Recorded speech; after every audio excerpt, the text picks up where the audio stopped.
Oke, selamat pagi murid-murid tahun 2 Cikgu. Oke, hari ini kita sambung cara membandingkan bahagian-bahagian tumbuhan.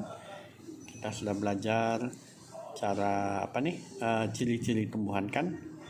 Jadi kita tengok pula cara membandingkan bahagian tumbuhan. Kenapa kita perlu belajar membandingkan ni? Sebab ini ialah salah satu cabang kemahiran proses sains yang mesti kita kuasai ya. Kita mesti pandai membandingkan.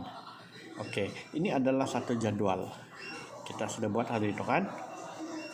Okey, kita tengok Di sini pokok pisang, rumput dan juga paku pakis. Kita tengok dari segi ciri dia. Ini ciri, bagian sini ni ciri. Daun, batang, akar dan berbunga ataupun tidak. Kita boleh letak di sini. Ciri dia senang sahaja. Jadi kita tengok pokok pisang, daun dia urat selari. Batang dia pula tidak berkayu. Akar dia serabut. Berbunga atau tidak dia berbunga. Okey, dia kenapa dia berbunga di sini? Sebab dia mengeluarkan buah. Sebelum dia mengeluarkan buah, dia akan berbunga dahulu. Barulah dia akan berbunga. Okey, kita tengok pula seterusnya rumput. Rumput dia punya daun mempunyai urat selari. Batang dia juga tidak berkayu, akar dia serabut dan dia juga berbunga. Okey, nampak kan di sini? Jadi kalau kita ditanya apakah ciri yang sama pada pokok pisang dan juga rumput, kita boleh pilih yang sama sahaja, iaitu kita boleh cakap pokok pisang dan rumput mempunyai urat selari, tidak berkayu, akar berserabut dan juga kedua-duanya berbunga. Okey. Membandingkan lagi pula salah satu, kita mesti tahu beza. Apa itu beza? Beza itu ialah yang tidak sama. Contohnya di sini. Apa beza dia dengan pokok pakis? Hanya ada satu saja yang berbeza. Selari sama kan? Tidak berkayu, batang dia juga tidak berkayu. Akar dia dua-dua serabut sama. Jadi yang membezakan dia ialah dia rumput berbunga, pokok pakis dia tidak berbunga. Okey. Ini sebab tu kamu mesti faham cara untuk membuat jadual. Sebab ini ialah satu kemahiran proses sains, iaitu membandingkan, dan juga salah satu lagi ialah membuat jadual.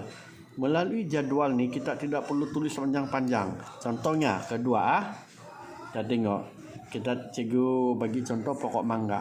Kalau orang tanya apa contoh pokok mangga, kita mau bagi jawapan. Pokok mangga mempunyai urat daun, iaitu jenis urat jejala, panjang kita mau tulis. Batang pokok mangga pula ialah jenis batang berkayu, panjang kan? Tapi kalau kita buat secara jadual begini, kita senang tengok. Kita boleh tengok apa yang sama. Kita tengok antara ni, cikgu tulis 1, 2, 3. Apa yang sama? Daun dia kita tengok mana yang sama. Urat jejala sahaja, urat selari pun tidak sama. Yang ini pula tidak sama, kaktus, sebab sebenarnya kaktus tidak ada daun, dia badan dia ada duri. Kita tengok batang pula, yang ini ada sama. Kita boleh letak pokok mangga dan pokok kelapa mempunyai batang berkayu. Okey, nampak kan pokok kelapa. Manakala akar pula kita tengok akar yang sama. Kita tengok di sini pokok mangga akar dia tunjang, tapi batang dia sama dengan pokok kelapa. Tapi dia punya akar tidak sama, akar dia akar tunjang. Pokok kelapa dengan pokok kaktus pula yang sama, yaitu akar yang serabut. Okey, sebab tu kamu kena penting untuk memahami jadual ini. Cikgu suruh kamu salin itu, cikgu risau kamu tidak faham. Jadi cikgu terangkan apa maksud jadual. Yang lain ni pun samalah, kita boleh tengok. Okey, tapi yang hari ini cikgu mau kasih tunjuk kamu satu lagi jenis jadual. Gini jadual dia. Apa?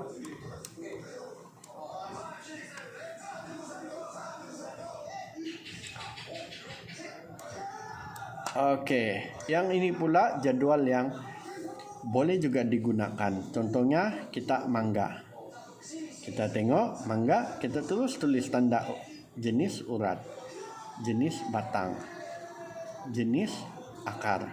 Jadi hari ini kita tengok ada berapa tadi doa? 1, 2, 3, 4, 5, 6.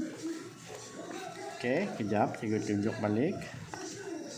1, 2, 3, 4, 5, 6, 7, 8, 9, 10, 11, 12. Oke, ada 12 jenis tumbuhan yang ada dalam jadwal ini. Ya, cikgu mau kamu buat jadwal seperti ini. Oke.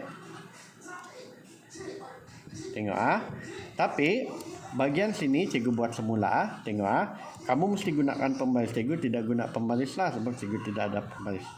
Oke, pertama kita tengok. Oke, cikgu bagi contoh Oke, di sini ialah jenis tumbuhan. Oke, pilih satu.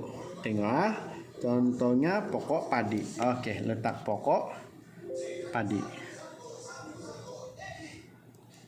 Ini cikgu bagi contoh. Oke, kita tengok berapa ciri yang ada dalam jadwal tadi. 1, 2, 3, 4. Oke, kita buat Jadi kita buat 1, 2, 3, 4. Betul kan? Jadi kita tulis di sini. Tengok sini daun. Sekejap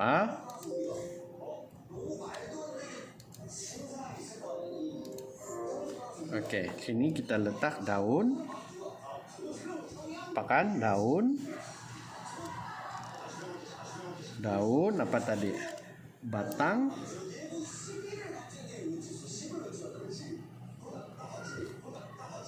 Akar. Bunga pun boleh tulis. Oke, contohnya pokok padi Tengok cikgu bagi contoh pokok padi. Ini pokok padi. Oke, pokok padi. Hari itu cikgu sudah suruh buat nih Oke, pokok padi kita tengok. Urat dia urat selari. Jadi kita letak di sini.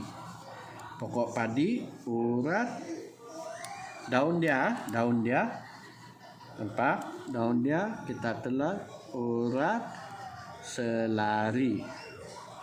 Bagaimana pula dengan batang? Batang dia letaklah tidak berkayu.